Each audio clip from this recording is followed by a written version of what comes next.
பியூட்டிஃபுல்லான அக்கனை வச்சுட்டாரு தமிழக முதலமைச்சர். சினிமாவில தான் நம்ம அவர் பயங்கர ஹீரோயிசம் காட்டுவாரு, வில்லனை தூக்கி அடிப்பாருன்னு பார்த்தா நிஜத்திலுமே அந்த வேலையை பண்ணிட்டார்.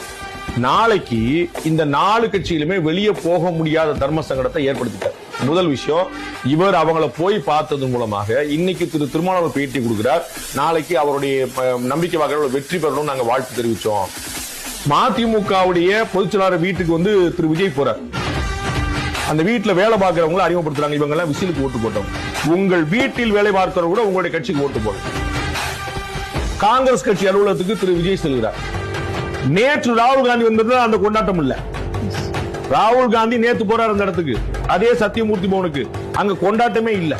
அதே சத்தியமூர்த்தி பவனுக்கு தமிழக முதலமைச்சர் போறார். அள்ளி கூச்சி ஆடி செல்ல கொண்டை உள்ள போக முடியல அந்த கூட்டம். அப்ப உங்களுடைய தலைவரை விட பெரிய ஈர்ப்பை ஏற்படுத்திருக்காரா? மதிமுக தலைவரோட வீட்டுல அவங்க வீட்டோட பெரிய இன்ஃபுளுன்ஸ் பண்ணிருக்காரு. திருமாவளவனோட கட்சி அவரே போக முடியல. சட்டையை பிரிச்சு விட்டாங்க. அவ்வளவு தூரம் கட்டமட்ட கட்சி அவ்வளவு கூட்டம்.